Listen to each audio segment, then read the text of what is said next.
Greetings, YouTubians, and welcome back to Wayne's Sharp World, where today I have the first installment of what I think is going to be a very fun and enjoyable series for you guys. And to be totally honest, it's inspired by you guys from all the great questions you've asked me when you get stumped between which knife you want to get. As you saw, the series is titled This or That, and I'm simply going to be picking between some of the best EDC knives out there paired together. I have 6 pairings of knives that I find to be relatively comparable in price, size, maybe some fidget factor here and there. But it's going to be really fun, and to be totally honest, it's just going to be very simple, very straightforward. These aren't reviews. I'm not going to give all the specs and all the prices. Everything's going to be linked below. If you're interested in one, you can check them out in the link below. But I'm literally just picking the one I like more, and that's not going to be based necessarily off anything particular. Some things I like more than others, when in all honesty, the other knife may be more fidgety than the other. It may be a slightly better value than the other. I'm just simply picking what I like most. I thought this would be really fun.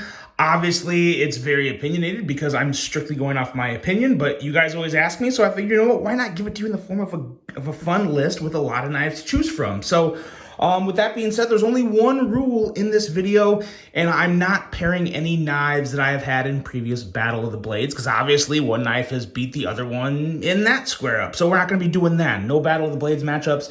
A lot of comparisons of rather new knives that have been out since my last upload of Battle of the Blades. So I'm really excited. This is going to be very fun. I've already took a minute and a half talking, so let's get into it and get into the very first pairing here of This or That, and we are going to be talking about the Kaiser exclusive Knives Praxis, as well as the Beacon.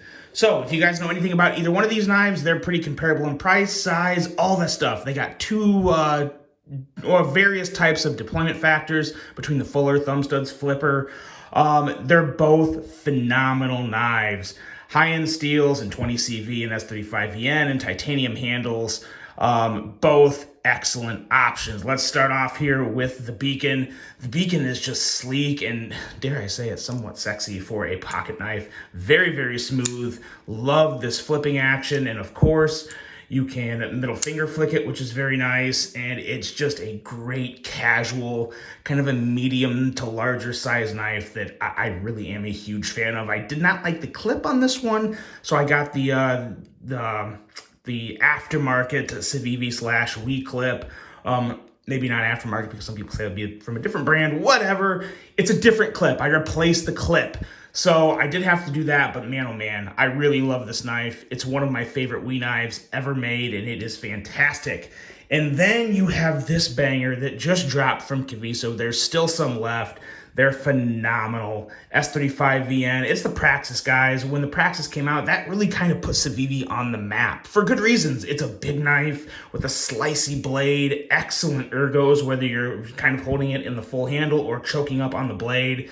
It feels excellent. The action is phenomenal. Whether you are flipping it or using the thumb studs with your thumb or your middle finger, this is a home run exclusive from Kaiser. You can only get this at Kaiser. And this was honestly one of the toughest ones. These first 2 installments, the third installment also has some great pairings, but this first installment were like the first ones that naturally came to my mind, so they were all such tough decisions. But if I had to pick one, I would go with the Knives Praxis from Kaiser, only because the exclusivity of it, that does factor into it. You can't get this everywhere. There's limited quantities made, and it's the freaking Praxis in a premium form. It's just excellent. It is slightly thinner, I believe. It actually may be pretty close. Let's see here. It's actually it's slightly thinner, but not by much. Nothing that would really make or break my decision. But this is just, I'm still in love with it. Granted, it is newer, so, I'm still kind of in that honeymoon stage with this knife, but I really do love it. I love the original Praxis. The only reason I didn't keep it is because all the original models, the one that I had those stupid colored liners that I couldn't stand. And this is just a perfect neutral titanium with a nice heavy stone wash. it is phenomenal. And like I said, guys, this is a great time to say that the one I pick between the two doesn't mean this is a loser. All these knives, like I said, I think every single knife in this video is worthy of buying because they're all in my personal collection. They're all knives that I enjoy. But in this head-to-head, I would go with the Knives Praxis. Can be so exclusive because it's just phenomenal. The Beacon is still a great knife. Praxis wins this one. Okay, that one took a little longer than I thought. I wanted to keep this video not quite as long as some of the lists, so we're going to move on to the next one here. And next we got Kaiser, and we have the Kaiser Begleiter XL and the Kaiser Original XL. Obviously, two different size knives, but they're both XLs. They're both button locks. They're both Kaisers. There's enough similarities there. They're both under $100, which is phenomenal. And we'll start off here with the Original XL. And as much as I love the original, which you guys know, the XL, in my opinion, is really twice as good just because I love bigger knives. And man, oh man, the action on this thing is ridiculously good. Fantastic. And I love the design on this. Very simple, but kind of sleek design. Excellent slicey blade with a nice, excellent plunge grind. Nice sharpening choil. This is a blade that is made to almost perfection, in my opinion. And then you have the Begleiter XL, which is just a considerably bigger knife. Do a quick little lineup here. It is a lot longer and has a little bit more width and girth to the handle. But it's just as fidgety, and of course you have multiple deployment options with the flipper and thumb studs. It is excellent, and yeah, again, another very hard decision. But for me, this one is actually kind of easy. I would go with the Original XL just because you guys know, it's no secret. I just love this knife, and you have other options. So you do have a couple other options of the Begleiter XL, but you have this titanium frag option that is just perfect. One of my favorite Kaisers ever right here. This particular model in general, but this specific flavor is fantastic, the frag titanium. But in general, you can't go wrong. This is probably my second favorite right here with just the regular dark gray aluminum handle and 154 cm. It's so good. Kaiser really outdid themselves with this one. It is phenomenal. And again, the XL, the Begleiter XL is still a great option if you want an even bigger knife, super fidgety, and yeah, really good in its own right. Next up, we have one that I've been asked about by, to be honest, a lot of people. And this is the Vasty Thunderbird and the the Kaiser Cormorant. So this is actually a funny story between the designer of this knife. A lot of you probably know it, but the designer of both of these knives started at Kaiser, and now he's at Vasty, and that's Dr. EDC. And it's actually using a lock that he created, a specific type of button lock. I believe it's the Trek lock is the name of it. But both of these knives, fidget monsters. The Cormorant has a very slicey hollow grind on it, which is very nice, rather unique blade shape. That is pretty different, and it is slightly smaller than the Thunderbird. So take that for what it's worth. Not much smaller. I would consider these, kind of in the same ballpark in terms of if I was looking for a knife like this, if I wanted a super fidgety and slicey knife. Both of these knives fit the bill. And they're both right around in the same price range. This one's a little more expensive, the Thunderbird that is. But the Cormorant came out first. It had a lot of fans. It's been out for a while. Sounds great. Super fidgety, and yeah, just a great one. And then the Thunderbird came out, and that almost took a knife of the year spot for me because it's a little longer, so it feels a little better in my hand. They both have the same seal. They both have S35 VN, deep carry clip, well, fully recessed, bent over clip. It's not true deep carry, I guess. But super smooth action, nice flipper, nice nice front flipper, nice blade cutout. A lot of good things on this knife, and if I had to pick one, I would go with the Thunderbird over the Cormorant. Kaiser has so many good options, and Kaiser would win a lot of one-on-ones with not just Vasty, but a lot of other companies. But in this particular pairing, I would go with the Thunderbird over the Cormorant. Again, I like this kind of the longer knives. I will say the Thunderbird is not as slicey. The Cormorant is a slicier knife, but again, we're not necessarily going off performance or anything. We're just going off what I like more. So there you go, Thunderbird over the Cormorant. And next up, our next two pairings are a couple iconic knives. And not two iconics in the same pairing, but an iconic knife in each of the next group. And it is the Spyderco Paramilitary 2 versus the Giant Mouse Ace Grand. And a lot of people probably wouldn't compare these two. I thought was a fun comparison because they are similar in size. They both have the cutout for middle finger deployment.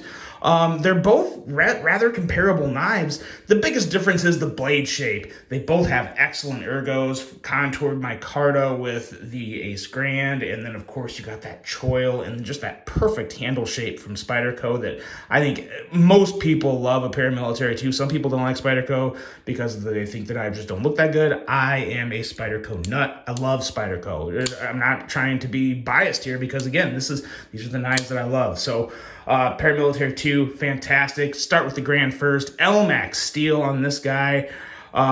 Pretty nice blade in general. Again, another really nice plunge grind with a pretty good sharpening choil. Excellent blade shape. You got that Vox style jimping up there. It's just a great workhorse knife that really broke in well for me. Very, very fidgety in my opinion. I love middle finger flicking this.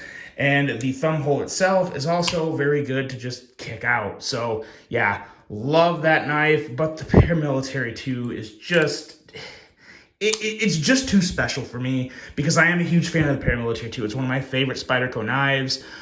This M390 steel, Spyderco does a phenomenal job with their heat treating, arguably the best job of heat treating on production knives of anyone in the industry.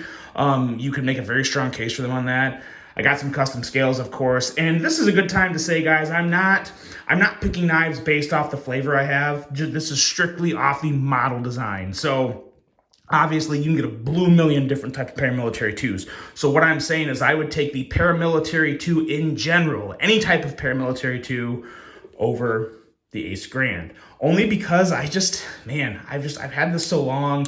I've just really come to respect and appreciate most Spydercos.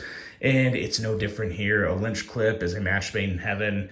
And I just have to give the Paramilitary 2 the edge over the Ace Grand, even though, again, the Ace Grand is still a fantastic, phenomenal, full-size, hand-hugging knife. It's great, but the Paramilitary 2 wins.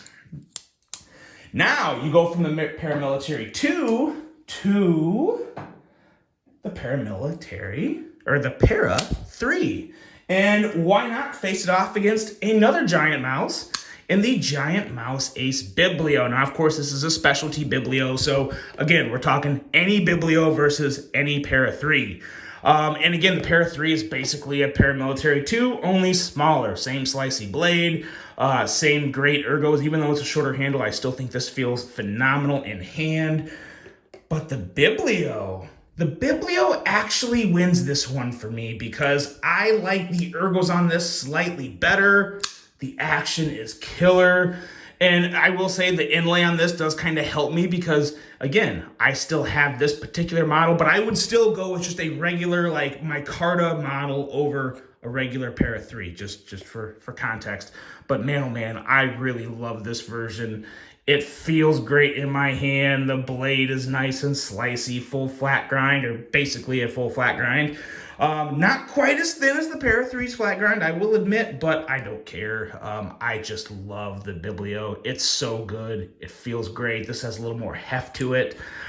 Just a very, very solid knife that I love deploying, love fidgeting with, and love cutting through cardboard with. Very, very good. And you can get these ranging in all prices. This one was actually pretty expensive. It was 200 and some bucks, but of course you can get them for well under that. And of course the Para 3 comes in at, I think, 150-ish, I believe, something like that, which is also another phenomenal knife. Spyderco does arguably the best job of anyone with this S45 VN. Great steel, great knife, but the Ace Biblio pulls this one off.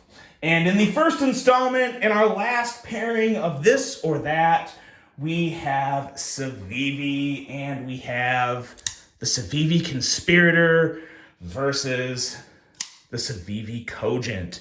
Now, normally, before I got this Cogent, the Conspirator would have been an easy winner in this one, but the Cogent really put up a good fight with this model. The previous Cogent I had was really good. There was no issues, no defects with it. But man, oh man, this is, I really think I got like the best Cogent ever made. The action is just so crisp, so whippy, snappy. The flipper on this is perfect, absolutely perfect. I love the thin flat grind on this 14C28N. I love the wooden handles. I love the extra clip. These both actually have the different clip options from Savivi. Man, these two together is actually a beautiful pairing.